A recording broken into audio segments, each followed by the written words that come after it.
Welcome back to the Andy Mechanic YouTube channel, Sunday morning, 8:30 a.m. live stream. And it's the 4th of December, 2022. So what's been happening this week? Well, a very interesting week indeed, actually, which all finished with a pretty cool Christmas party at work. It's pretty good, actually.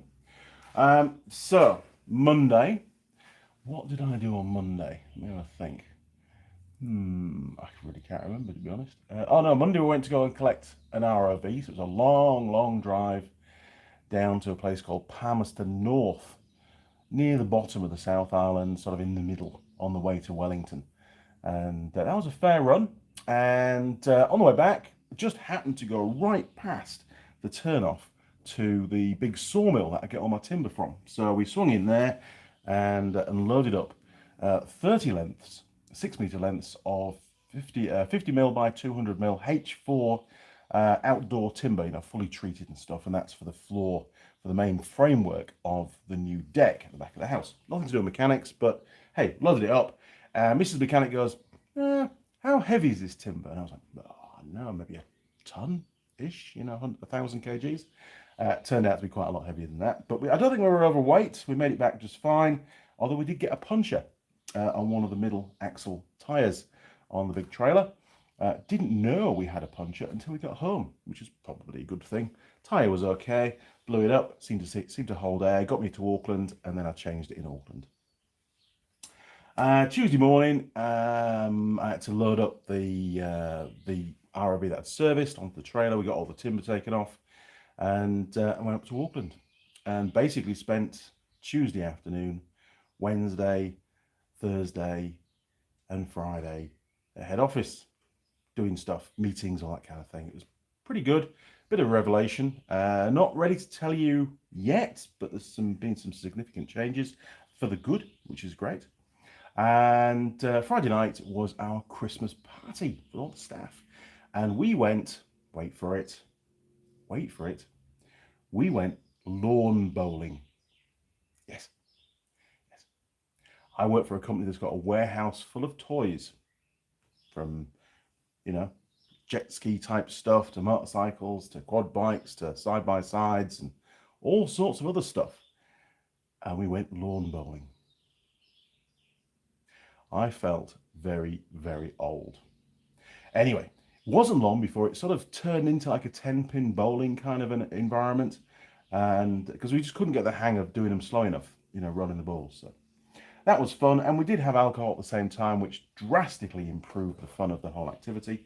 And yeah, it was great. Really, really enjoyed it. Now, that's my week done. Let me just try and get the old live stream fired up on the laptop. There we go. And then we can see who we've got. There we go. Right, come on, comments. Ping. Oh, lots of comments. Right, who have we got?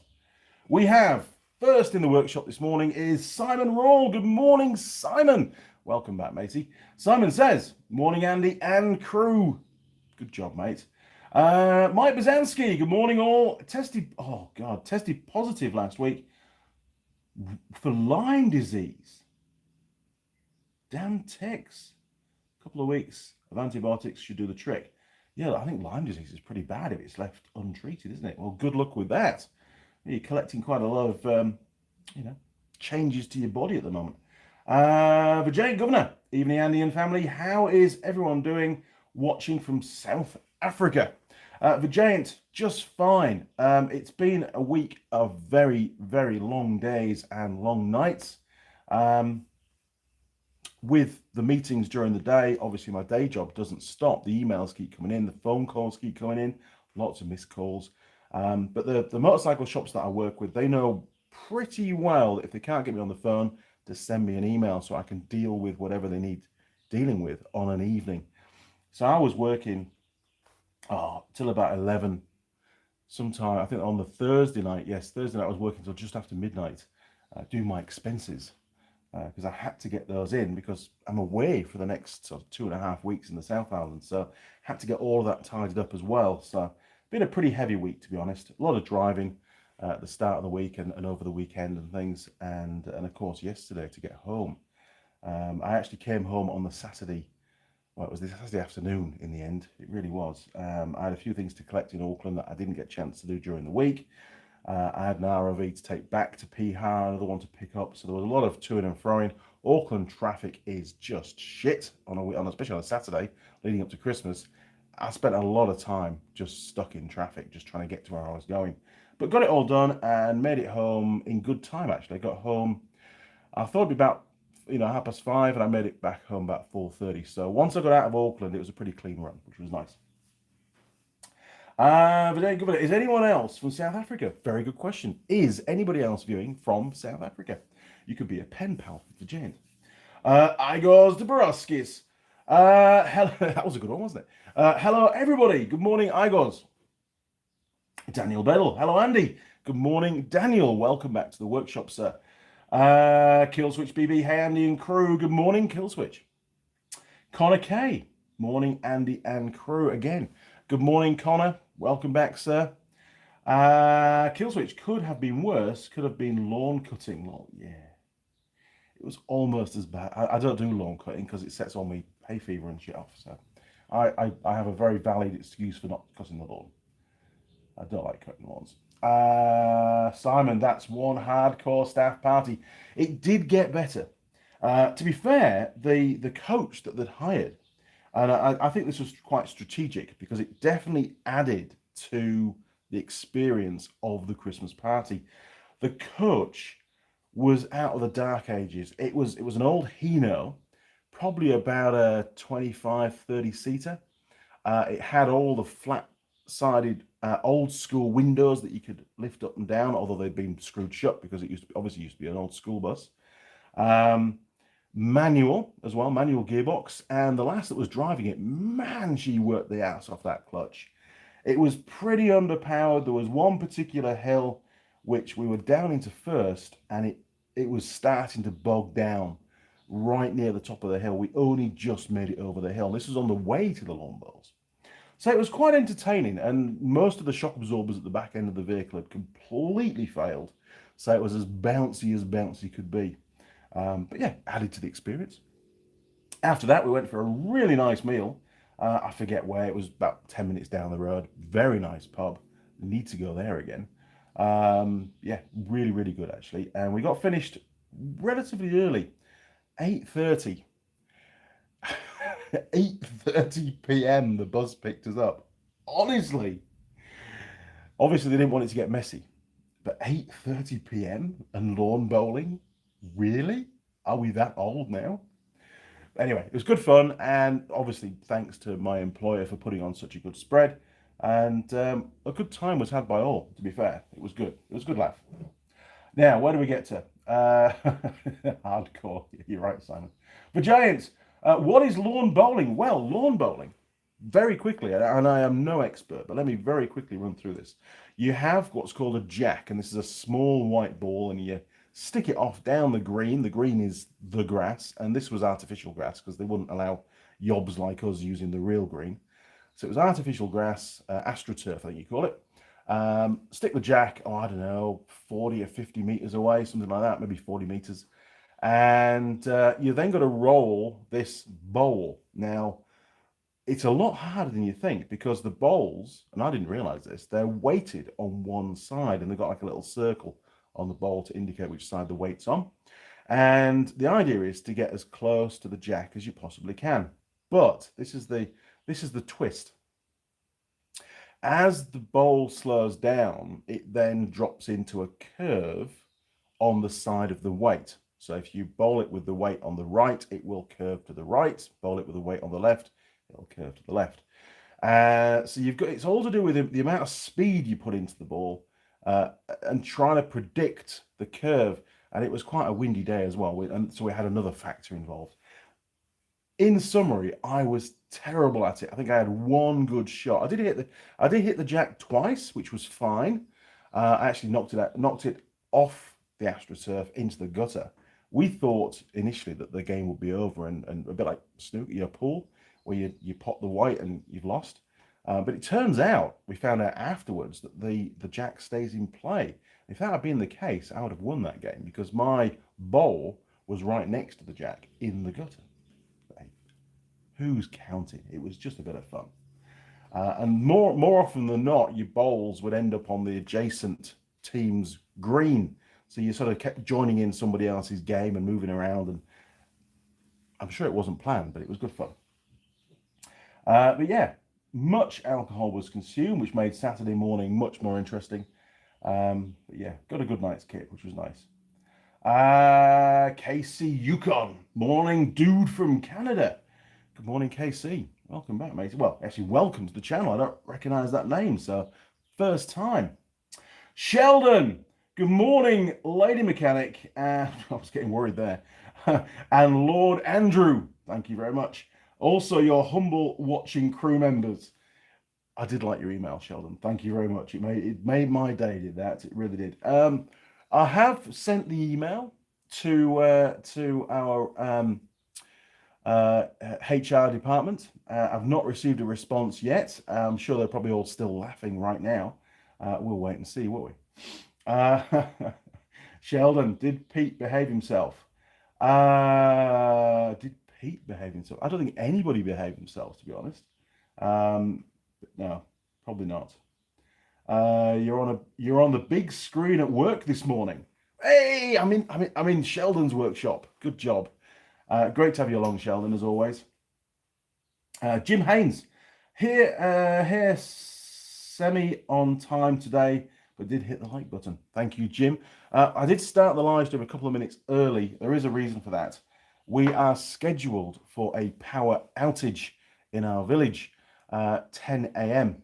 So it might happen before 10 a.m. I don't know. So we're going to basically try and run for about an hour, maybe an hour and 15 at the most. So it's going to be a relatively short day on the old live stream. I've got quite a bit to get done. I've got my sort of research diagnostic box to kit out. I've got some foam. You've seen that in the thumbnail. Astronomical price just for a bit of bloody foam. Have a guess. One piece is about, I think, 10 mil thick. There's another piece about 50 mil thick that's quite large, probably about a meter by 60 centimeters. The really thin one's about a meter by 70 centimeters. And then there's three smaller pieces, two of which are 50 mil thick. They're about 40 mil by 50 mil. Same size again, but about half the thickness. So there's 5 pieces. Have a guess how much that cost here in New Zealand. I don't buy a lot of foam, so I can't really relate to what it used to cost pre-COVID, but holy crap, seriously? Now then, so have a guess. Let's see what the numbers come in. Simon says 120 bucks. Simon, keep going. Right, Simon, what's next year's party? Knitting. Oh, mate, don't give him any ideas. Seriously. It can't be. It has to be. In fact, on the way there, there's quite a lot of building work going on in Auckland. They're trying to drastically build lots more houses for all these people that are coming to live in New Zealand. Huge influx of people. And there was a lot of 360 excavators and bulldozers and big dump trucks and all that kind of stuff. And we were looking out of the window and I said, man, we should have just done that for the staff party, driving excavators and stuff. That would have been absolutely awesome. We can go off and dig holes and fill up dump trucks and that kind of thing. Probably it would have blown the budget, to be fair, but it would have been good fun. It would have been quite memorable. But anyway, such is life. I don't know what the plan is for next year. It won't be lawn bowls. They're going to have to come up with something a bit more motorized, I think, for us. Jim K, my lord. Good morning, sir. Good morning, what do you call them? Serf? Is it a serf or a peasant? Shouldn't call you peasants, really, should I? What can I call you? What's the word? How does a lord address his population? The village or the township, whatever it is. I forget. Connor K. That is good that you had access to a variety of different beverages at the party. There were many. And they were basically, you just asked for one and they gave you it. There was no monetary exchange, which is even better. That improves even the dullest company parties. It sure did. By the time we were on the bus at the end of the evening, which was 8:30 p.m., the bus was very lively. There was a lot going on that bus. It was fun. And every time we got in it, the driver drove far more erratically than the previous time we were in the bus. So the journey back to head office was most interesting. And we didn't go up the same hill. She took a different route. The Giant, I thought that only South Africa has power blackouts. It is so annoying. I think they're doing some work on the lines and they've got to turn the power off. That's what it is this time around. It's not accidental. Otherwise, it couldn't be scheduled, really, could it? One thing we have had that I haven't really included in today's live stream that I've just thought of is we've had a lot of reasonably large earthquakes here. Lake Taupo, which isn't too far away, is one of those mega volcanoes. I think there's 6 around the world. When it popped, it wasn't a lake. It was a huge volcano, a huge mountain, big sort of, traditional kind of volcano image, big mountain. And when it popped, the mountain disappeared and a huge crater, developed. That's all that was left, which of course filled up with water over the years. It does rain a lot here. And the last few years, there's been some weird stuff going on. About 3 or 4 years ago, the whole lake warmed up, only by a couple of degrees, but it was enough for some toxic algae to develop in the lake. Not across the whole lake, because it's a massive lake, but near the Taupo town, and they had to stop people swimming in the lake because of this algae. It was nasty shit, to be honest. Whether they've killed it off, they must have done. They must have done something with it to get rid of it. But now we've had probably about 150 earthquakes in the last few days. Haven't felt any this morning. Mrs. Mechanic was getting really quite concerned while I was away, and poor Marmite hadn't got a clue what was going on. It's by far the most number of earthquakes we've ever had in this area in such a short period of time, for sure. The house constantly is rocking, it's quite worrying. I mean, nothing in the workshop had fallen down and the old beams have stayed up. It wasn't that severe, but it could be signs of things that are going to happen. The volcano is well overdue another eruption. So who knows? Watch this space. Anyway, where we get to? Gary Powell. Good evening from France. En français. Bonjour. That's about it. Yeah, I can't really do French. Other than fermer la fenêtre, which is to close the window, I think. Asseyez-vous, sit down. That's about it. All the French has gone out of my head now. The Giant subjects. My menial subjects. This is Lord Andy speaking. There you go, there's a soundbite for you. Oh God, it gets worse. Connor K, excavators and alcohol. I support that completely. Man, you can have so much fun. Really could. Sheldon, did you steer clear of the ciders? I was on Karuba, believe it or not. I thought, let's just do it, because it was a nice, warm, sunny, sort of summer's evening, really. The weather was perfect, apart from a bit of wind, which in some ways was good because it kept you a bit cooler, because the sun's getting quite strong now. And I couldn't wear my hat because of my ponytail. That didn't work. So I did catch a bit of the old sun, a bit on the old red now, but it's subsided a bit today. But no, I think I had 4 Karubas there, and then I switched to cider. I had crisp apple cider made by the brewery it was a brewery type restaurant. It was really nice. A brewery pub, actually. It wasn't a restaurant, pub. But the food was absolutely brilliant. Top quality food. Very, very impressed. And the team there, I was having a cigarette outside waiting to get on the coach. And I was talking to the top honcho, the chief. He came out with his vape, and he was telling us that there were 3 members of staff down that night.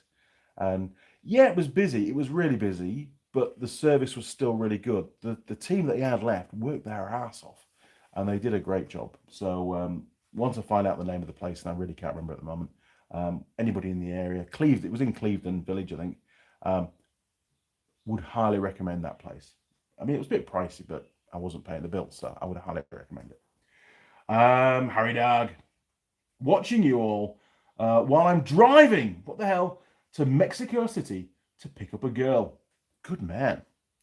That's a mission, a mission that I endorse. Just don't get too distracted by the live stream, Harry. We don't want any accidents. Brendan Lee, 666. Hope all is well, Andy. It is. We're doing okay. This is the day before the big day. Tomorrow morning, I leave for the South Island. I've got 4 days of motorcycle shop visits heading down to Wellington. Friday, I get on the ferry. Friday night, I will be in Christchurch. It's a pretty full-on itinerary, to be honest. Saturday night, I'll be in Queenstown, which is a long way from Christchurch. And Christchurch is a long way from the ferry terminal. And then I'll be in Invercargill Sunday night. No, I always get it wrong. Balclutha. And then from there, I'm going to Dunedin. And then from there, I'm heading north now, up to Ashburton. That's the Wednesday. And then I then head south again. So I think by Wednesday night, I'm going to be back in Oamaru. So Sheldon, Wednesday night. Keep it in your diary. And then Thursday, I drive to Invercargill. Still a fair drive. So I'm going up to come back down again. It's just the way it had to be. It's not ideal, but I couldn't reschedule the training that I'm doing on the Wednesday. It was fixed. So hence, the stuff in Invercargill came after I'd booked all the rest of it. So I decided just to leave it and have an extra day's driving. And I've got 3 days in Invercargill. So I'll be there Thursday afternoon, Friday, Saturday, Sunday. So live stream from Invercargill on the Sunday. And then after that, basically, I'll make my way home, back up to Christchurch, pick up the trailer, and then up to Picton, into Wellington that night, and then home the next day. So it is very full on, actually. It's a very short time frame to cover basically all the way to the bottom and back again. But had to get it done before Christmas. If I didn't get all this done before Christmas, it probably wouldn't happen till February, and that's too late. It's important stuff that I need to do down there. So you've got to crack on. But good luck, Harry, on your mission. JJ, morning, Andy and crew. Morning, JJ.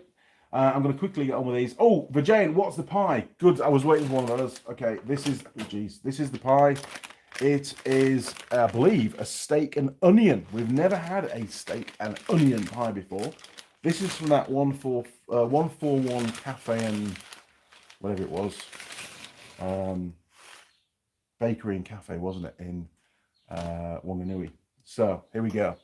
This is the pie. Let's get it in the pie warmer sharpish because we haven't got a lot of time. There we go. Look, flaky pastry. Oh, it's got some lettering on it.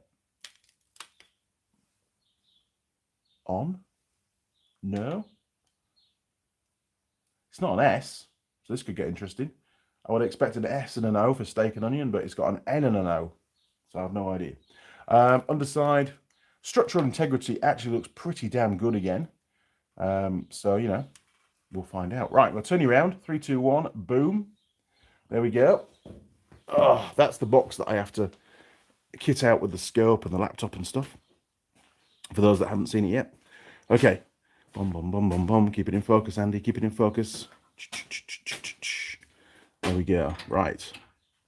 Pie warmer. I know, still haven't cleaned it yet. It's just the way it is. Right.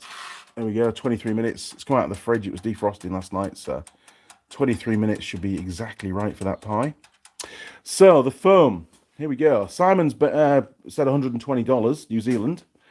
This is the foam. They couldn't cut any foam to size for me because the cutter had broken as well. So this is what you'd call remnants, just bits they had kicking around. And they charged me, I'm going to tell you now, for these 3 pieces, and I feel robbed, $158, please, sir. Yes.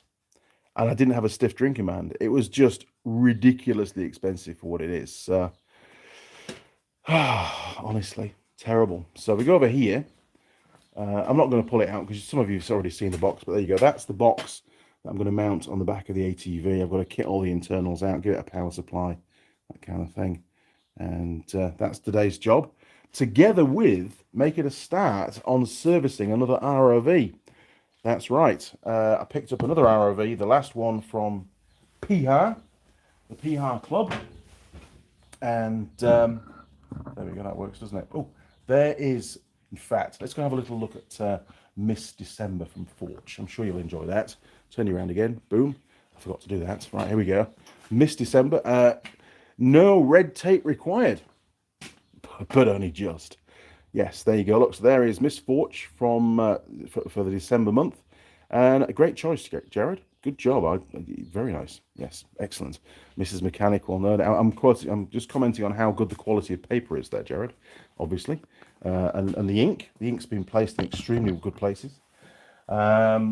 Right, there we go. Okay, so dug myself a hole already this morning. We'll be in trouble later on. Mrs. Mechanic does listen to the live streams. We all know that, which is fine. I have nothing to hide. Usually.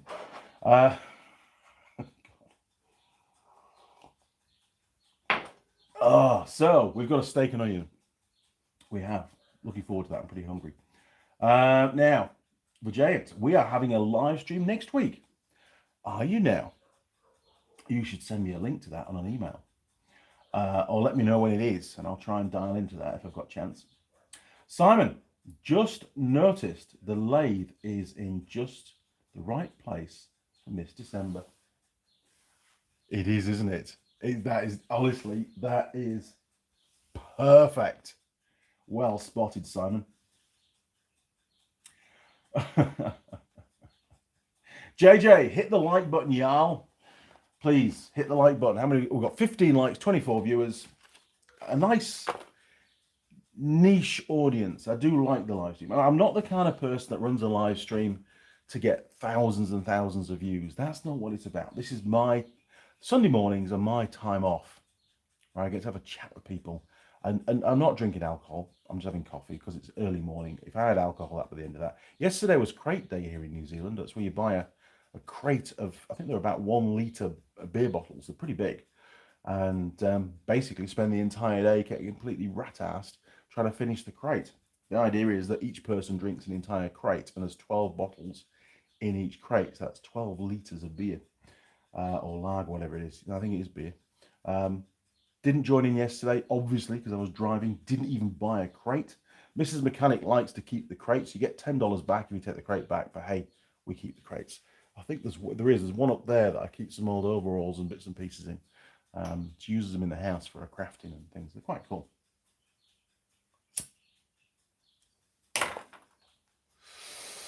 Holy crap. There's a lot of menthol in that one going on. I wonder if she's clicked it. I bet she's clicked it. She has. She's clicked it. Yeah. Right. Hang on. Where do we get to? Jim Haynes. The foam was almost as bad as that guy that screwed you on those blower motor brushes. Yes, that was a long time ago, and he robbed me blind on those, didn't he? Honestly, you just can't trust some people. That foam came from an outlet called Para Rubber. Sounds dodgy. They've got quite a few stores around Auckland, and I think a few other cities around New Zealand as well, but I've not really seen them around. I think mainly they're around Auckland, and sell plasticky products and that kind of thing, and polystyrene and whatever you need. Very useful when you need it, but do they know how to charge? Yes, they do. That probably cost a couple of bucks to make. Probably a bit more to ship, but somebody's made some good money out of that. But I had to have it. I was down on time.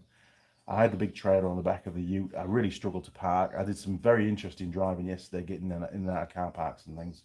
When I called in, I had to go and call in at a place called Rebel Sport to pick up something for Ben for Christmas. And this is like a big shopping complex, you know, big car park, lots of kids running around, horrible kids running around, old people. And I picked apart the car park, obviously where I could park the ute and the trailer through 2 bays. And it was pretty clear around where I parked. So it was a bit of a walk to the shop, but it wasn't a problem. And as I was walking back, this little blue car pulled up. And imagine there's all these spaces in the car park. It wasn't over busy. And this old lady decided to park, I say old, middle-aged, decided to park in the bay next to the ute. And the trailer was sort of kinked at about 20 degrees because I just swung in and dumped it, you know, as I do. And the trailer's too wide to fit in the bay anyway, so what's the point? There's no point in trying to make it fit. It's not going to fit. And she was she had a window half down, and I walked up and says, "Are you coming or going?" And she said, "What?" She was very startled, thought I was going to accost her or something. I said, "No, no, no. I'm just asking, have you just arrived or are you just leaving? Because I've been gone for about 20 minutes. So I don't know." "Oh, just about to get out of my car." And I said, "Well, the front driver's side corner of your car is about 2 inches off my trailer." I said, "It's not really very well positioned for me pulling out with the trailer. And if that was my car, the one that she was driving, if that was my car, I really wouldn't want to risk it." As if it was her fault for parking there, kind of thing. It's not my fault. I've got to pull the trailer out, right? And there was no way I was going to reverse out because there was way too much going on in the car park, kids and stuff running around. So I said, "Look, there's lots of other car parking spaces. Since you're still in your car, would you mind awfully, just to be sure, so we don't catch the front bumper of your car, just pull forward into that other bay just there, look, and I'll be fine to pull out." Because I had to swing out into her car bay with the trailer to get round a car that was parked to my left. So it was, I wouldn't have got out otherwise unless I'd reversed, which I didn't want to do. And she was a bit grumpy, to be honest, having to move her car.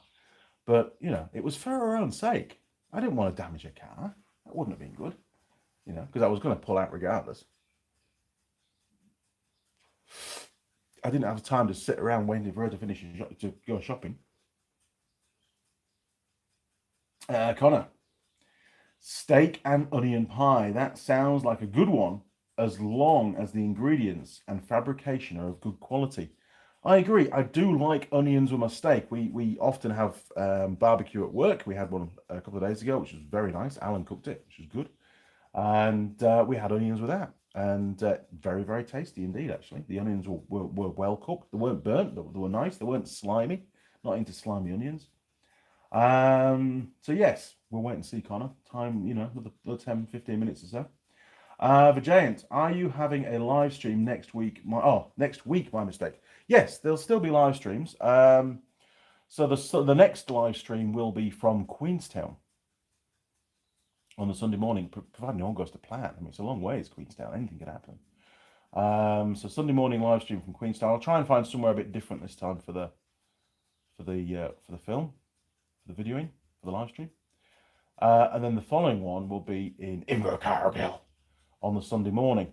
It might be at Roger's place, or it might be in Kevin's shed. We've not done Kevin's shed yet. Kevin is the gentleman with his wife Anne that run the motorcycle shop that I go and visit in Invercargill, and he's got a very interesting shed, a lot bigger than this little workshop. So I'm going to speak to Kevin, see if we can do the live stream from his place.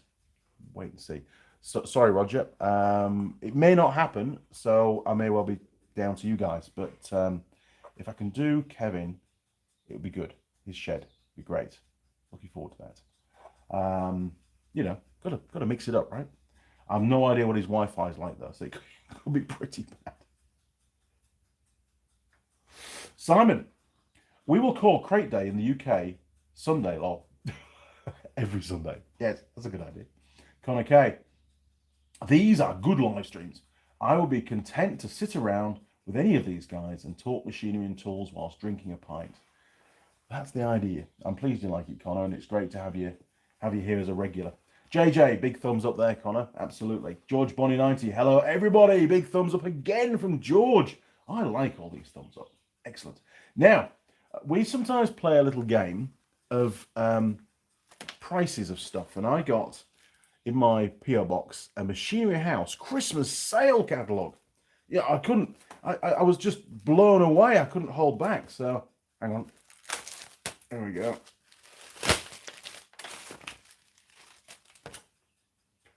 I nearly opened it there and then I was so excited, but I thought, no, I've got to save that for the live stream. So, trying to pick something which is reasonably generic, so we can try and compare prices. So here we go. Look, how about an air compressor? We do a lot of air compressors, don't we? There's a little yellow air compressor there. Look, and the price here, discounted for Christmas, is $395. Now, obviously, the spec's very important. This is only a small air compressor. It's an AC9i air compressor. It doesn't say... I can't read who makes it, but anyway. 255 litres a minute displacements. They do tend to up-torque these small compressors. 24-litre tank, 125 psi maximum pressure, 2 horsepower, and a 240-volt motor. Will cost you, at the moment, $395. Now, bear in mind, that will be plus 15% GST, right? Because this is a trade catalogue, not a retail catalogue. So you've got to stick another 15% on top of that for retail price. $395. How does that compare where you live? All right, so we'll do that one, and maybe we'll pick something else a bit later on once we get that one in. But just out of interest, basically $400 plus 15%, which is another 60, so $460. Let's say 455 approximately, all up for a little 24-litre tank air compressor that kicks out 155 litres a minute. Simon, that's my drill sharpener on the cover. Oh, hang on then. Is it? That one there, look. The EDBD13. I know it well. There you go. Look, that one of those. And here is $97 plus your 15%. So it cost you $65. So I have no idea what the exchange rate is, so I can't work it out. But so that's basically about $112, isn't it, with the GST on it? About $112. Refer to page 6. Okay, page 6 tells you exactly the same spec. So it sharpens drills from 3mm to 13mm, or if you're imperial, it's 1/8 of an inch to 1/2 inch. CBN grinding wheel, whatever that means. Cobalt, maybe, I don't know. Split point, 80 watt, 240-volt motor. Very good. Don't need one, already got a drill doctor. Don't use it, do them by hand. Far better. Yeah, so they've got all sorts of stuff in here, none of which I really need. So I've got to stop. I can even buy. They even sell mincers, machines. You have for mincing your meat. Really? Why would they do that?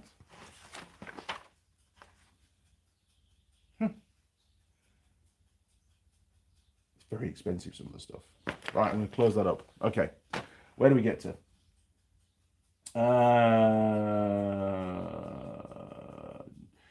Donald Barnes. That's a new one. Thumbs up. Cheers, Donald. Simon Roll. Yes, done that one. Igor Dobroskis. 100 euros in Latvia, which is about sort of, I don't know. That's a bit more expensive, isn't it? Euro to the New Zealand dollar, I think.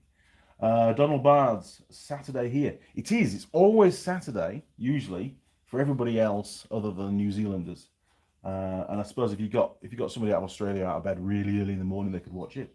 But Jane Governor, South Africa price is about in rands for the compressor, 3,400 rand. Wow, it sounds a lot, doesn't it? But I again don't know the exchange rate. Donald Barnes, sharpened by hand, so easy. Yes.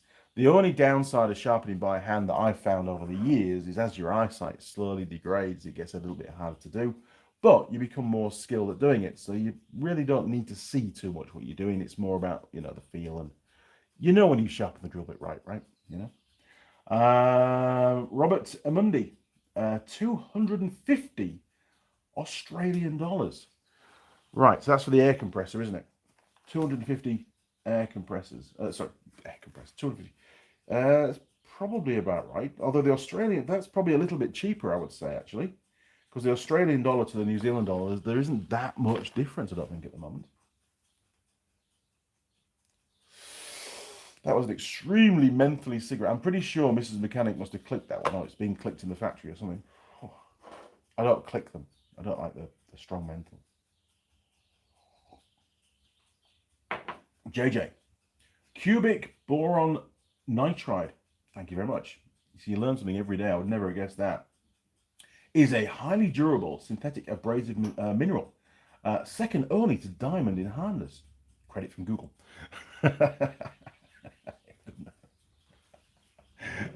We all use Google these days. Google knows everything.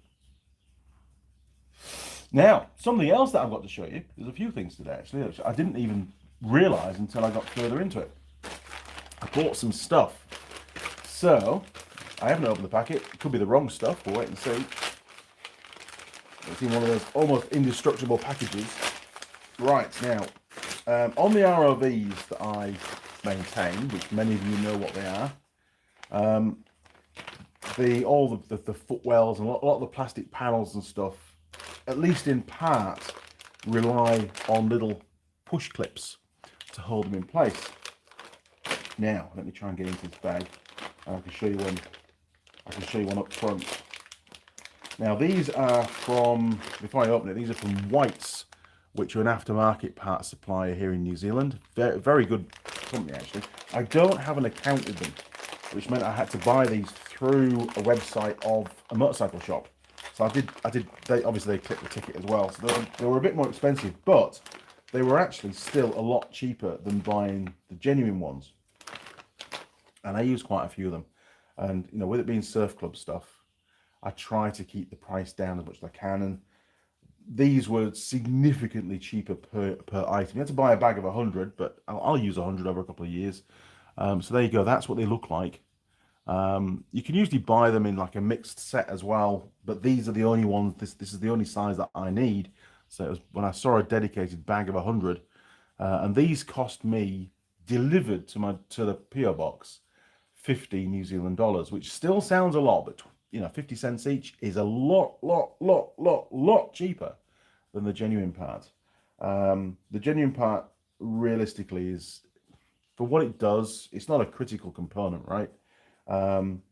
These will do the job. These will definitely do the job, and the right dimensions, they'll fit just fine. And it means that I'm not going to be messing around trying to resurrect ones that are already broken that sort of work.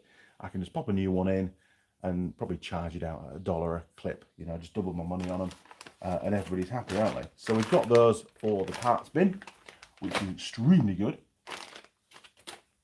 Where do we get to? Peter Swatman. I'm a big believer that companies purposely increase prices in the months before a sale to have good sales prices. In the bicycle industry, they see, it doesn't matter which brand it is, here in New Zealand, they seem to always be on sale. Every now and again, I mean, they change the name of the sale, they change different models to be on sale, but there's always a sale going on in a bicycle shop. And the retail price of bicycles is extremely high, and I'm sure you're correct. They bump it right up so that when they do put it on sale, they still make good margin. I know this. I used to work at a bicycle shop. So they can have 50% off sale on a particular model, and they're still making profit on it. Huge margins on bicycles. Benjamin would reiterate this. He still works for the same bike shop now, bike company now. The retail outlet that I used to work for, and you know, it's just staggering how much markup there is on bicycles. It's just mental. I mean, during the COVID period, they sold practically everything they had. Everybody wanted to get on a bicycle and go and cycle somewhere for some reason. Bizarre. Simon, the drill sharpener can put a fancy split tip on bigger drill bits. Using it on some of the lathe drill bits can take a good 5 minutes though. Wow. And how long does the little wheel last? That CBN wheel, you know, do you have to replace that on a regular basis, or is it pretty good? I've only ever used the drill doctor that I have when I made the video. Since we made the video, I've never used it since. It's still sat in the drawer. So if somebody wants a drill doctor, there's one here. You know, I'll do it to you cheap. So where do we get to? Jim Haynes. Andy has a nice panel clip removal kit. I do. I can't show you it because it's behind the sandblasting cabinet. But yes, I have one of those, and I'm very grateful. Thank you very much, Jim. I appreciate it. It'll always be here. It's in my arsenal of tools, as are the ratchets. And yeah, I mean, somebody asked me last week, have I bought any new tools? And I don't really need any new tools. For everything that I do, pretty much. I know I bought the plasma cutter recently, but you know, I mean, I bought up there a mains powered router, for routing out timber and stuff. I used to have one in the UK. Used it only for one particular job, but I missed having it. There was jobs that came along that I thought, I could use. Oh, I haven't got a router. I could use it for this job, but I'd find a different way of doing it. So when I was feeling a bit flush and it was on sale, I bought a new Makita mains powered router. Haven't used it. It's been sat on the shelf for like 2 years. But there will be a day where I'll go, ooh, I could use that, and it'll do the job really well. So one day I'll use it. But I try not to just buy stuff for the sake of buying it, just so I've got more tools, which is an easy thing to do. But now, William Brody, hi Andy and crew from Minnesota, US of A. Good morning, William, and welcome to my workshop, sir. Now then, Sheldon, speaking of genuine parts prices, KTM 350 EXCF fuel pump, genuine part, 826 New Zealand dollars. Where are these people getting the prices from? That is ludicrous. I mean, a car fuel pump, I don't know, $200-300 tops. Maybe even whether that's a genuine price or not, I don't know. But you don't pay that much for them. And car fuel pumps seem to last for decades. Motorcycle ones, they just don't for some reason. Igor's Dabrowskis, Simon Roll.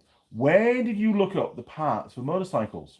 CSMNL and Megazip do not show a lot of motorcycle categories as of engine types, or I can't find them. Simon, one for you. I have no idea about those two platforms.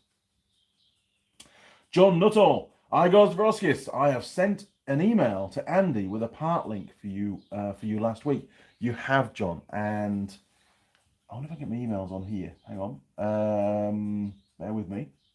Let's do this now, and then I can send it through, because otherwise I might forget. But I did see that come through. Thank you, John. I appreciate it. It's a team effort, isn't it? Bum, bum, bum, bum, bum. Right, there he is. Right. Oh, hang on. Thank you, John. He's forwarded it again. Right, so we're just going to copy that link. Boom. Copy. Bear with me, people. I know it's a bit weird. New email. I think it's just Igor's. Yes, there he is. Right. Parts link. Right, Igor's, it's coming your way. I'm just going to send you the link, and that's it.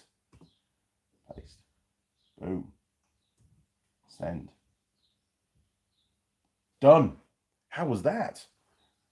Hopefully it works. Igor's, let me know if you get the link through on an email. And that's from John Nuttall, by the way. Very helpful chap.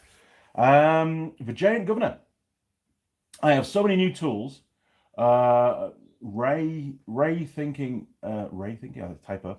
Thinking is have it and not use it, and then need it and not have it. Yes, within reason. I'm saving up for my little Suzuki Jimny that's coming in January, so I've got to be, a little bit lean on the expenditure on other areas at the moment. Although we're doing okay. I know in January, February there's going to be a lot more ROVs to service, and that's gonna really boost workshop income as well. So there's a lot in the pipeline that's still to happen, so to speak. Sheldon, Kate here, keeps taking money. Sure does. That's what workshops do. Connor K, $1 New Zealand dollar equals 0.61 of a euro. $1 New Zealand dollar equals 0.64 of a US dollar. So it's almost the same, isn't it, as a US dollar? $1 New Zealand dollar equals 0.52 a pound. Right, so it's almost 2 to 1 now in the UK. Wow.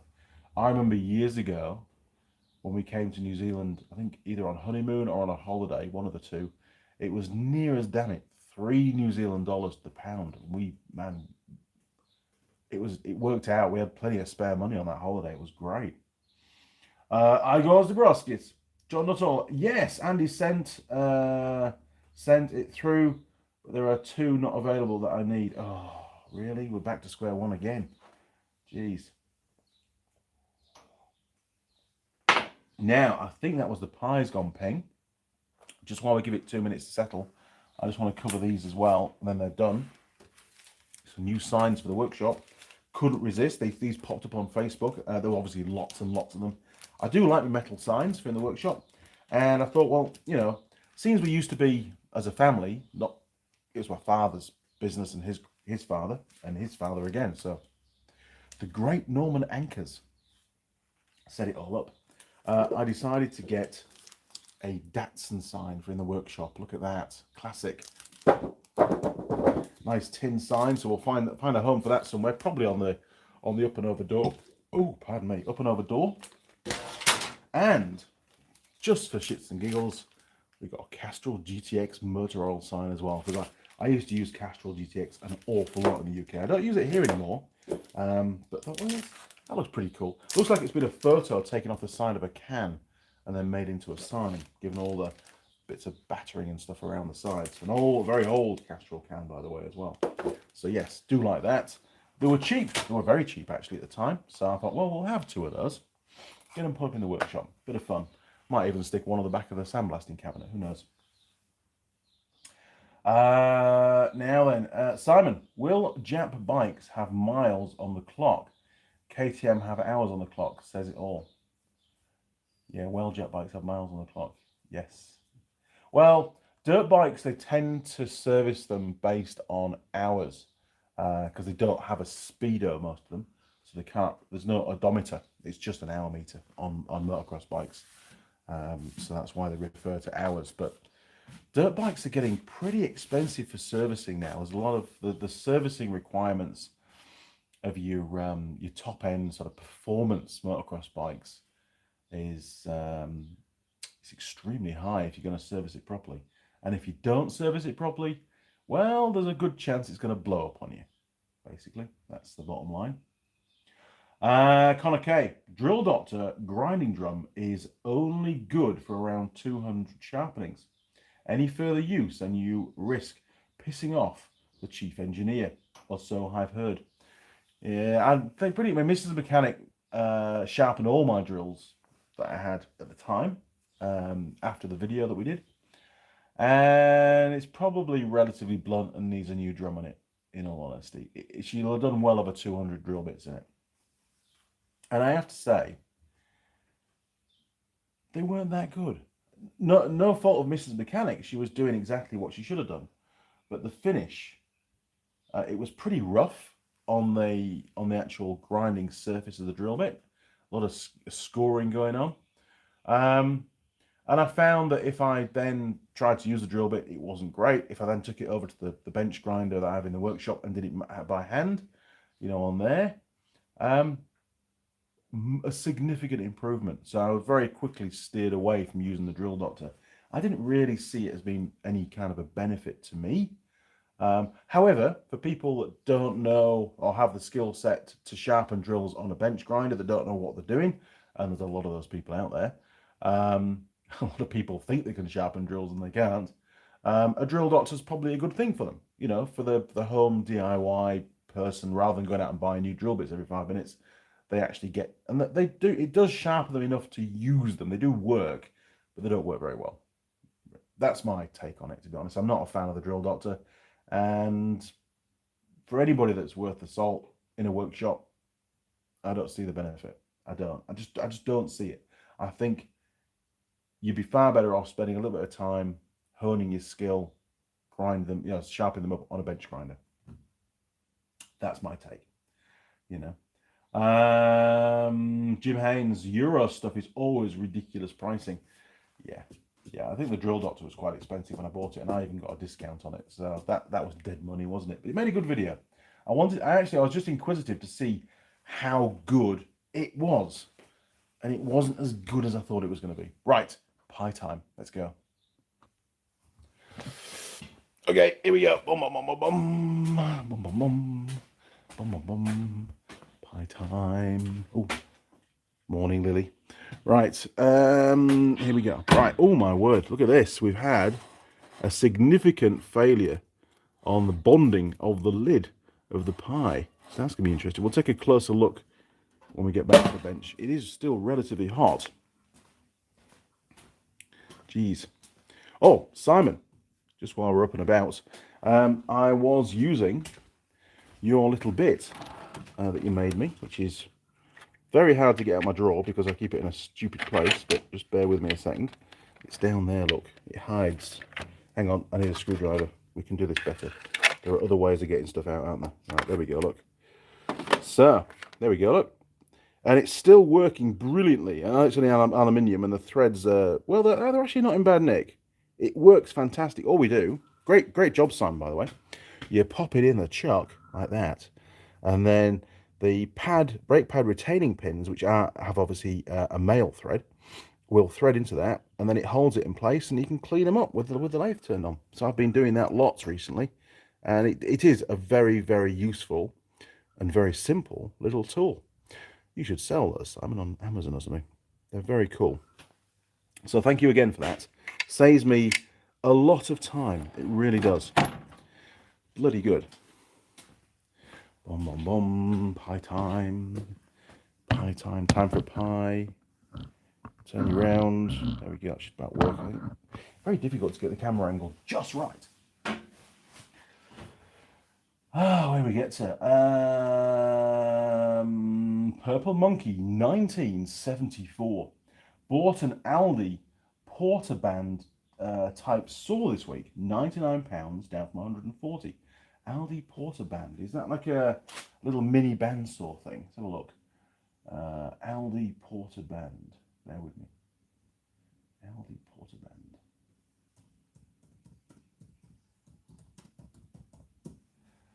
Aldi. Oh wow.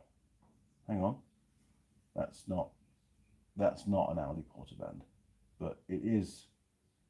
I can see a Makita portable bandsaw. Very cool. Colin Furze used one recently, actually. Oh, there. That could be the one. Oh, yeah. Is that... oh, that's a Skepak portable bandsaw, but very similar idea. Aldi bandsaw. Try that one. Oh, is it cordless as well? I actually can't see the Aldi one. It's not bringing it up.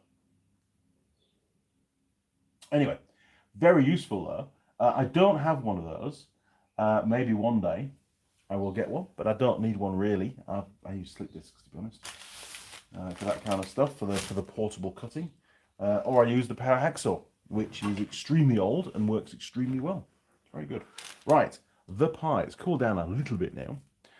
So the lid, bit concerning about the old lid. We've got, it looked worse over there. It's cooled down a bit. Yeah, but there's a little bit of lifting going on the lid. Now, for those that have just joined us, just a quick recap. This is a S&O, a steak and onion pie, and it's from a 141 Bakery and Cafe in Wanganui, which is down sort of on the west coast of the North Island here in New Zealand. They make these pies in-house, so you know it's the only place you can get this pie from is that particular shop. That's very important to be aware of, because if you're in Queenstown, it's a very long drive if you really like these pies. You know, availability, logistics, all that kind of thing we take into account when we're doing these pie reviews. So, steak and onion. We haven't done a steak and onion before, so let's find out just how good it really is.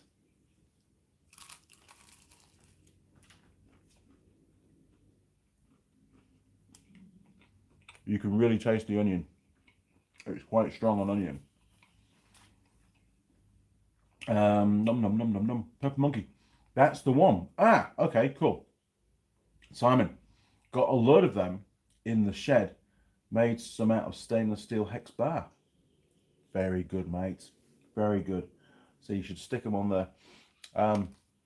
If there's any kind of online platform that you can sell them on, you should tell me what the link is on an email, and I can distribute that amongst the network that we have here of motorcycle shops that I deal with, because it will help them as well. You know, they can go online and buy one, basically. If Sheldon's still there, hello Sheldon, his workshop. I have, bear with me, hang on, I'll go and get it, hang on.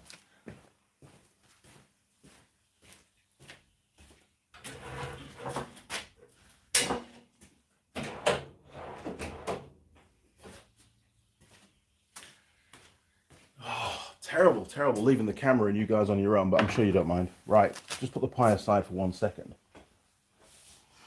About 2, maybe 3 years ago, I designed this. It's very basic, in all honesty, and it clips onto, with these little teeth, onto the primary sheave of the CVT drive system on the ROVs that I service. Now, they're all the same models, so I only needed one of these, but if you're servicing different models of that brand, can't mention the brand, then obviously I need to design different ones for the different models. Because it's quite difficult to hold the primary sheave stationary whilst you torque up the nut.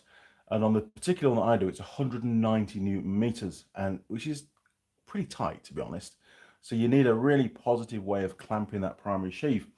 And this is absolutely brilliant. Not particularly expensive to have made up. And the little handle here just rests on the anti-roll bar at the back of the vehicle.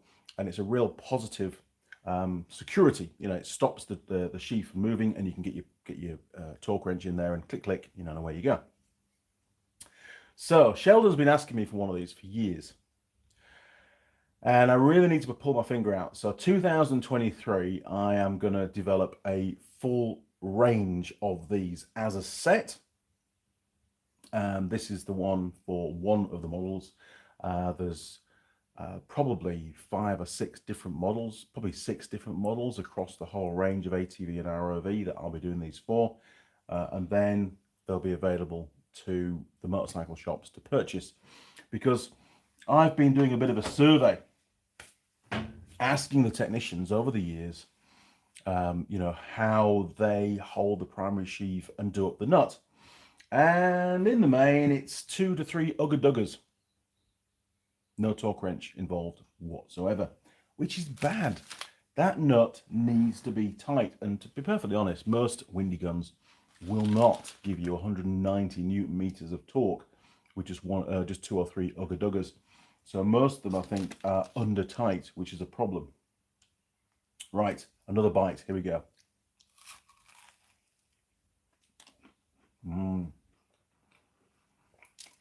That's tasty.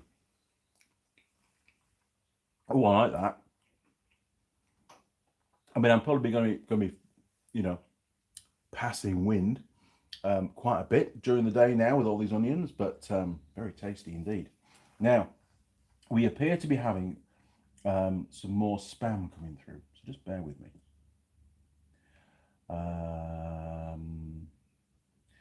Purple Monkey, 934. Schnecknell, question mark. J Billy Josh, this ain't no good, I'm late to the party. J Billy Josh, you're here now, matey. That's all that matters. Good job. Oh, you can get some private photos. Probably of trains, maybe, or I don't know, buses. It could be private buses. I'll get rid of those. Vajanes, the tool that you are showing looks like a diesel truck fuel filter removal tool. It does a bit, doesn't it? It's a very large filter, though, isn't it? But it's bloody good. It's made out of, I think it's 5mm, might be 4mm plate, but it works and it's definitely strong enough. It saves so much time. It's like 30 seconds and it's on, you've torqued it up, you've taken it off, and then you're ready for putting the cover back on, basically. It's very good. Okay, so you can see in the pie there, look, we've got some nice onion leaching out here, look, and all the filling. Very tasty meat, like the last one that they did, the steak and cheese that we had. So, taste, stroke, flavor, the contents, I like it. I'm going to give it one more bite.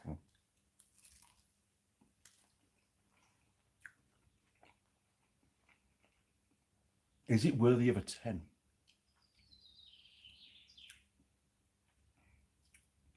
Nine. It's going to get a 9. It's really good though. If we could do 0.5s, which we can't, we're not going to go down that route, it would probably get a 9.5. Now, Structure Foley Partners, quick spin round. The lid is still in place. I've been very good and started to eat the pie at the compromised zone. Underside, still very good. We've lost a little bit of surface of pastry here, and there's a little tiny crack developing, but it's not leaching out any contents at the moment, so it's all good.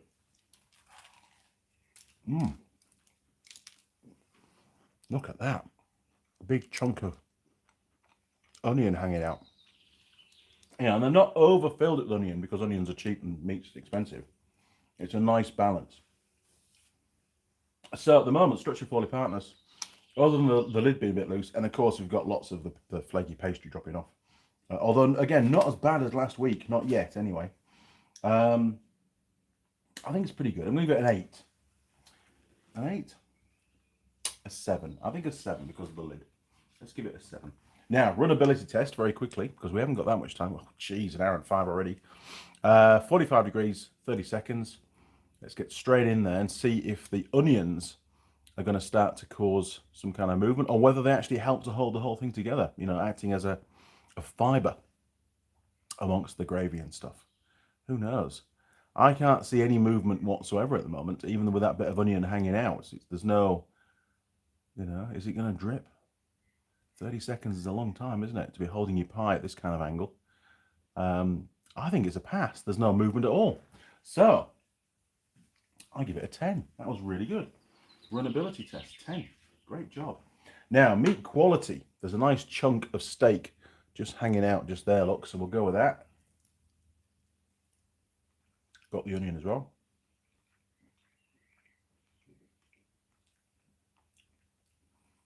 I mean, it's not the highest quality beef or steak, but it's still pretty good. I'm going to give it an 8. It's going to get an 8 for that one. Now, pie to crust ratio, critical really, because you don't want to buy a pie and it be the vast majority be pastry. You want, you know, it's all about the contents, right?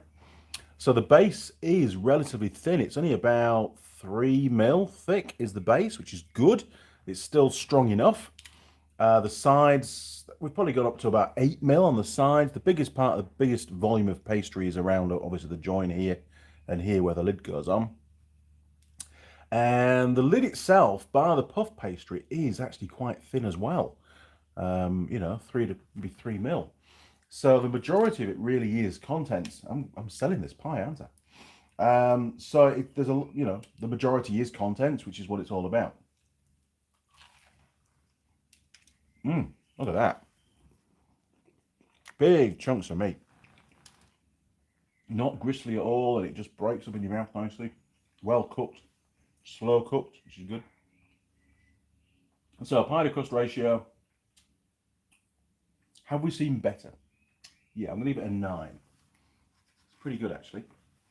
Now, availability logistics, very simple. There's only one shop that sells these pies because they make them in-house.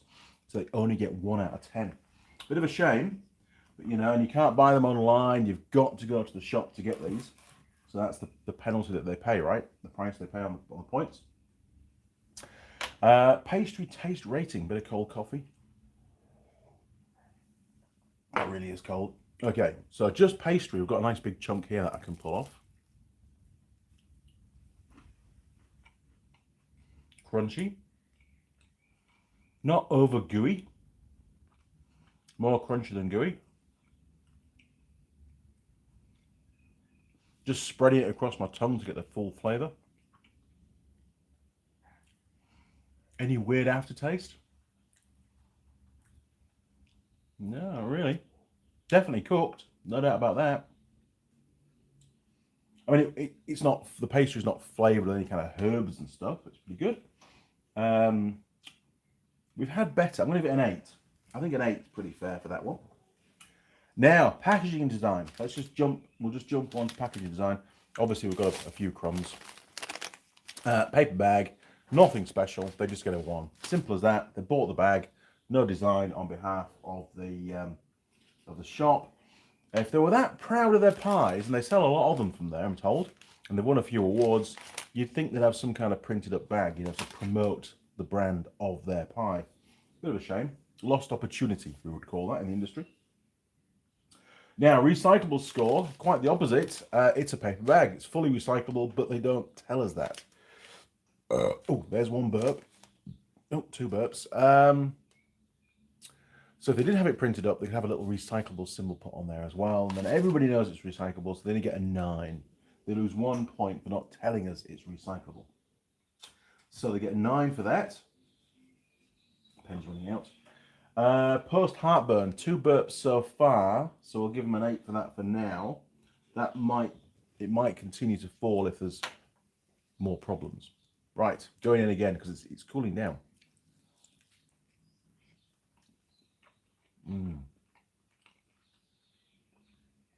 This is not a bad pie at all, in all honesty.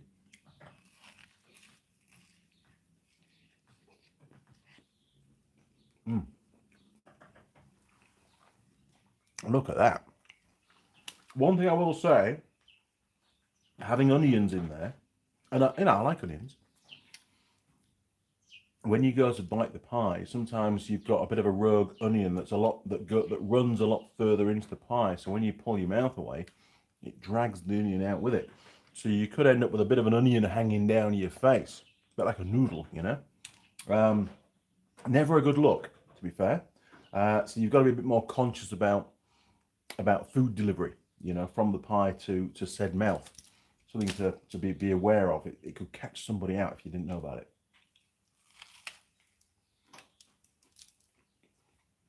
Now, we've had quite a large crack develop here, and you can see the contents.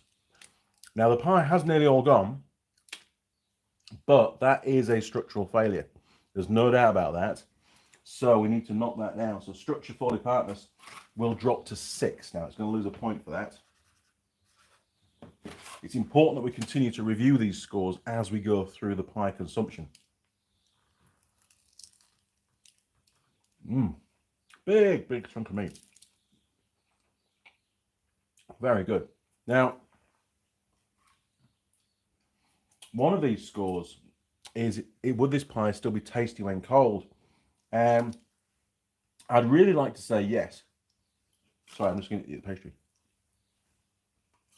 There's lots of pastry. Okay, can't go to waste. Now,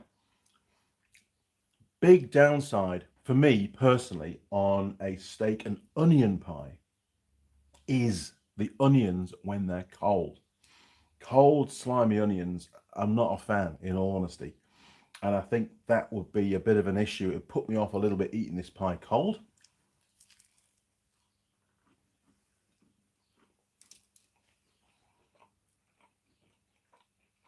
I would still eat it, but cold onions. I think we're going to knock up a couple of points off for that because it would be a bit weird with the cold onions in your mouth. So I think a 7. I think 7's fair. I do. That's my personal take. Some people might like cold onions, don't get me wrong. So this pie to you will be far more applicable or more appealing. But for me, cold onions in a pie, I struggle. Nice hot onions in there, perfect. Very nice. But cold, not so good.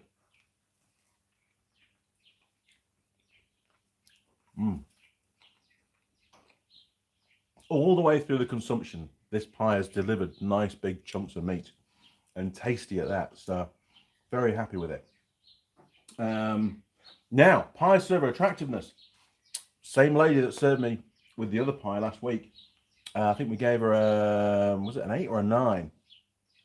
I mean, obviously, you know, I can draw back on my memories of the experience, so my memories may have embellished things somewhat now.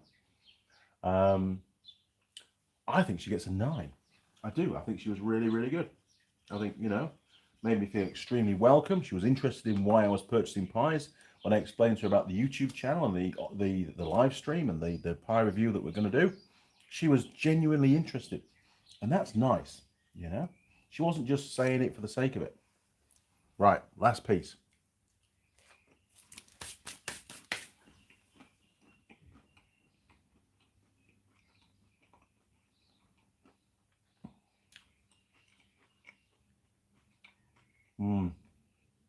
I'd be very dubious about that pie cold, actually. Just the texture of the cold onions. I think it would really put me off. Right, the pie is done. And I may say, overall, while it was hot and even warm, wasn't bad warm, cold, yeah. Very happy with it. Good purchase, did the trick. Am I stuffed? Yeah, I'm not really hungry anymore. It's done what I needed to do.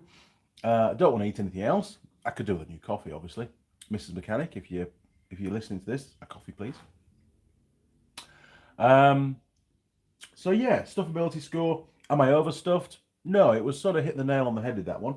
So it's going to get a 10. I'm going to give it a 10. I am. So have we got all the scores? 1, 2, 3, 4, 5, 6, 7, 8, 9, 10, 11, 12, 13. We've got 13 scores in. Wait for it.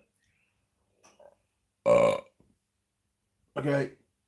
Post high heartburn has just dropped to 7 from 8. Where else can you burp on a live stream and get away with it? Honestly. Right, turn you around. 3, 2, 1, boom. Okay, for those that are still watching, all 3 of you. Now there's 29. What the hell? That could be a record. We've got some arithmetic to do. So this is where Andy's brain has to catch up and go into arithmetic status. So 15, 25, 33, 42, 43, 51, 58, 59, 68, 75. It's wrong, isn't it? 58, yeah, 75, that's right, 75, 85, 94. Not a bad score again, 94. Let me know if my arithmetic is incorrect. Hopefully not. So this was 141 bakery and cafe, and it was a steak and onion.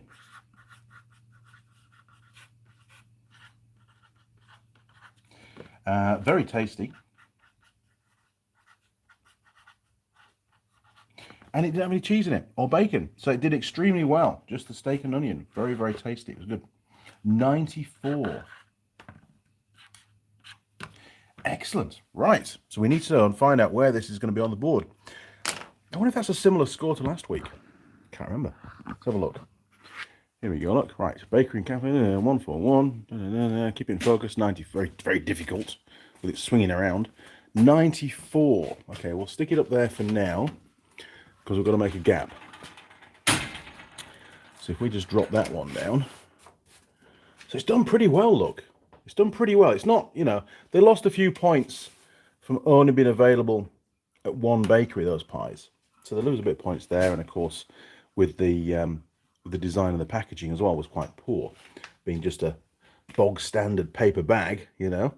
Okay, so 141 bakery up here. 95, only 1 point more for the steak pie. So with the onions, I believe in summary it was tastier hot, but it lost quite a few points cold, and that would have been the difference realistically between that one and that one. So if there's a chance that you're not going to eat the pie straight away and you're going to eat it cold, my suggestion is go just for the steak pie and not the steak and onion. But if you're going to eat it straight away, there, and you're already at the shop, obviously, then go for the steak and onion, because I think the steak and onion was actually tastier in a pie itself than it was just the steak pie, if that makes any sense. So there you go. Another pie is done. The wall is getting rather large, as is Andy Mechanic, for all the pies that I've been eating. But yes, good fun. Yes. Tool Girl Lilli. I'm not going to say anymore. Right, turn you around, 3, 2, 1, boom. There we go. Right, I've got to sort the camera out because it's all over the place now. Okay, store. No coffee's arrived, which is a bit perturbed by that. There we go. Okay, get rid of that. Get rid of the pen. Grab the cigarettes. See where we are on the comments. Connor K, I was on a ship when we purchased a drill doctor. It included a VHS tape for operational training. No YouTube link listed on the box. It was 2005 at the time, not 1985. They sent you a VHS tape. That is phenomenal. Did you have a VHS player at that time to even be able to play the tape? Wow. Simon, was that the development news you were on about? Um, Context. What we were talking about. Development news. I've got to do some field research in Invercargill, but we haven't really discussed what that's about on this live stream. So, Simon, give me a bit more to the question, more to your comment, and I'll know what you're on about. John Nuttall, two nuts held flat side by side is the best drill sharpening angle gauge tool ever. Two nuts held flat side by side. Really? Okay, never tried that. The tool. Oh, do you mean this? Do you mean this? This thing? Now, I've had this for years because I thought there's got to be a better way. They're very simple, really. I just took down a primary sheave to the laser cutting guys and said, hey, draw this, and this is what I needed to make from it, and they did. The only modification that I have to make to the drawing, and they'll still have the drawing on file, hopefully, is I needed to just file out these little cutouts a little bit more. It was a little bit tight on the aluminium ridges around the primary sheave. So we'll probably pull that out by another 0.5 mil. And then the new ones, the batch that I get done should just drop straight on. If they don't, I've got a shit ton of filing to do, right? And of course, it'll need to be sprayed, and I'll probably get them to put to etch in the Andy Mechanic logo on there. Look, we have on the YouTube channel in there, so everybody knows who did this, because it's bloody useful. And I mean, it's something that they'll be using in the workshop pretty much every day, most dealerships. So yeah, fingers crossed it'll save them a lot of time. I know Sheldon's already put his order in, and he hasn't even got a clue how much it's going to cost him, if anything. Christmas present, maybe.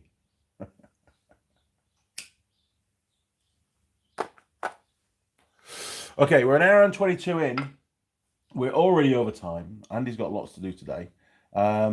We'll continue to the end of the cigarette, and then I'm gonna have to call it a day, chaps, because this ROV that I picked up, number 19 from Piha, is in for its full annual service. It takes me realistically about a good day and a half, if not a day and 3/4, depending on what needs to be done and the problems that we find, to get the work done and get the vehicle ready to go back.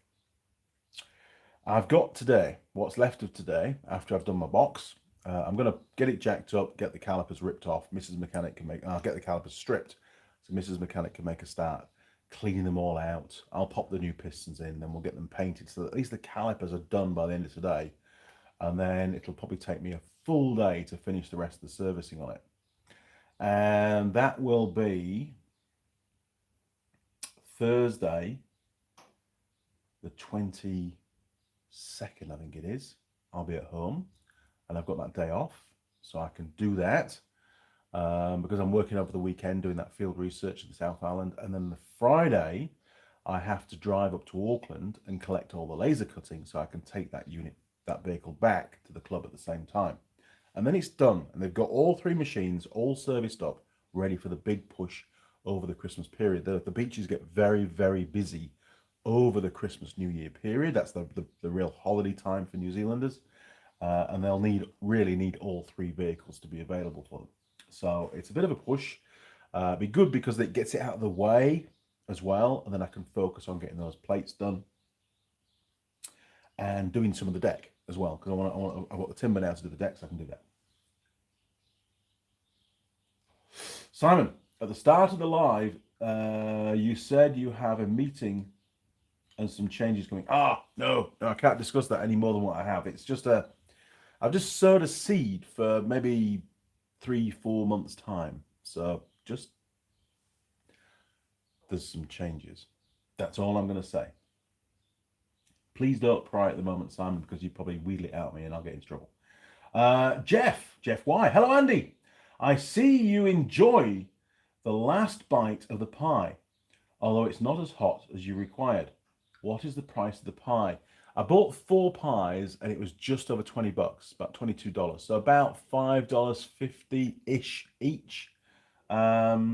I think they're all the same price, basically. So about $5.50 for that one of those pies, which is sort of the standard sort of going rate for a reasonably good dairy bakery pie. So it wasn't overpriced, certainly wasn't underpriced. Um, yeah, I think it was about right for what you get. Very tasty, good value for money, and it does the trick. But with that particular pie, I would not eat it cold out of the glove box. I probably would, but I think I'd probably regret the onion bit. Very tasty, nice and hot, and still really tasty all the way through. But if I'd left it to go cold, not as good. One of those pies, just to be aware. Jim, Mr. Haynes, did you ever get more caliper rebuild parts, I guess? Yes, I have. I've got a big box of parts that I picked up while I was at HQ this last week. Cost me a fortune. Very, very expensive parts now, unfortunately. So obviously I've got to pass those costs on to the club, and their servicing prices are going to go through the roof. But that just seems to be the case with everything. I can't keep, covering the costs, the price increases. I've got to charge it out because there'll be more price increases in the future. And then when you finally play catch up, the difference in price of servicing suddenly just goes to the roof. So the trick is you've got to keep just charging it out as the prices go up to try and soften the blow a bit. But yeah, very expensive. Spent a lot of money, unfortunately. JJ, awesome stream today, Andy. Once again, thank you, JJ. Thanks for sharing your Sunday morning with all of us. Oh, it's a pleasure, mate. Anytime. That's what we're here for. William Brody, Saturday afternoon and a bit chilly. Minus 14 degrees C. Holy crap, that's cold. Simon, I won't, out of respect for you. Thank you, Simon. I appreciate it, because I do tend to just ramble on and say things that I shouldn't say. I know this. Through much experience, although I'm not experienced to stop doing it, if you know what I mean. Anyway. Jeff, does the pie shell pastry have milky or butter flavour? How salty is the inside? I didn't really taste a lot of salt, to be honest. Was it a milky or a buttery kind of pastry? I would have said more milky, really, than butter, in all honesty, thinking back. But it was very nice. And no, some pastries you get have really weird aftertaste. And that didn't have that. It was actually pretty good. John Nuttall. Big shout out to Steve Scott. Absolutely, Steve is always on our minds.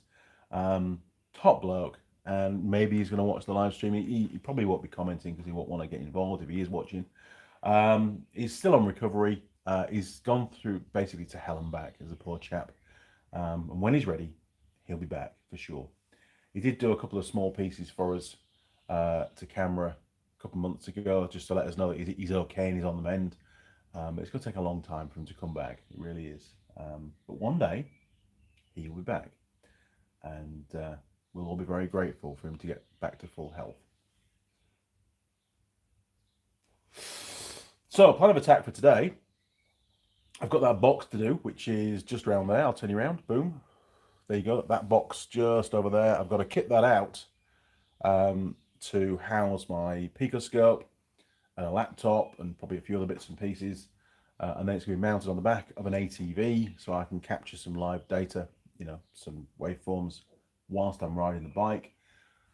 It could take some time to pick up on what I think is going to happen to capture the event, so to speak, or a number of events. I've allocated 3 days maximum for this. I'd like it to do 2 days, and it gives me the Sunday free because I've got a reasonably long drive ahead of me, and I'm going out on Sunday evening in Oamaru, so I don't be in Oamaru too late. So I'll probably, after the live stream, only have a couple of hours, maybe 4 hours tops, to probably just to get to the bike and get it all unpacked and taken off and everything, retrieve my box and let the farmer have his quad bike back. But we'll see how things go, fingers crossed. And then I've also got some work on the ROV to do. It's still on the trailer. I've got to unload it, get it all jacked up, wheels off, calipers off, that kind of stuff. So I'll probably get the seats pulled out as well, so it's ready for servicing on that Thursday when I get back. So it is all go. It's the countdown to Christmas. It's a bit of a rush, is the South Island stuff, but it needs to be done.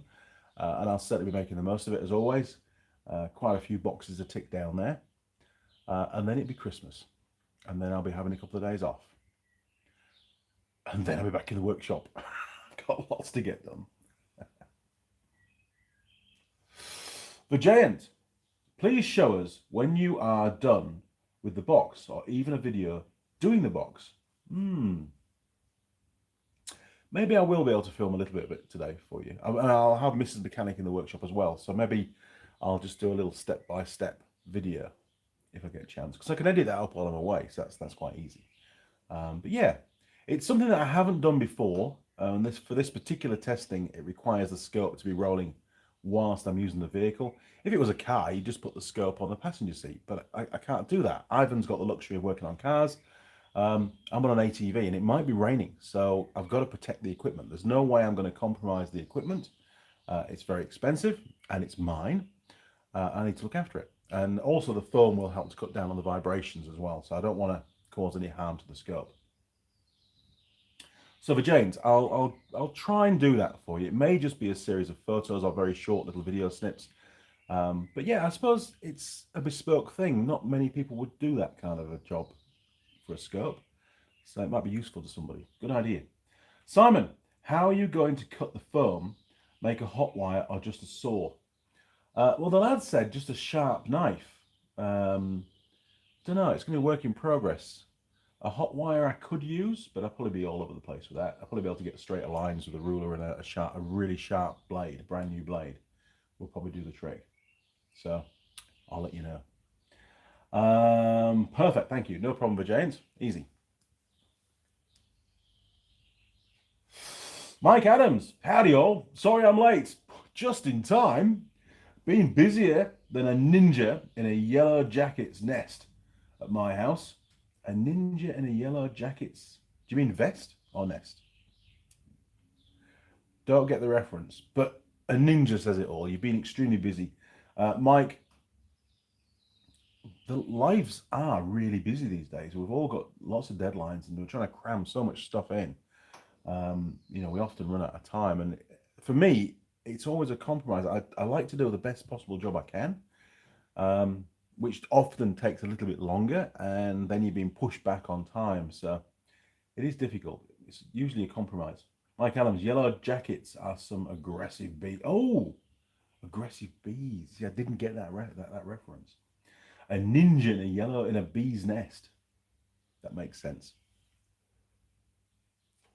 Thank you, Mike. Okay, crew, it is time. I'm going to have to sign off. Andy's got lots of work to do as always. Thank you all for joining. Really, really appreciate it. Thank you for all your continued support on the channel, and whatever you do to support is much appreciated. It really is. I will see you, if all goes to plan, in Queenstown next Sunday, 8:30 a.m. All right, crew, until then, take care, do good stuff, and don't forget, Christmas is coming, so you need to buy some Christmas presents. Just a reminder to all the chaps out there, I know we always leave it till the last minute, so there's your warning. All right, crew, hit the like button. Thanks, Simon. See you around, guys. Cheers. Over and out.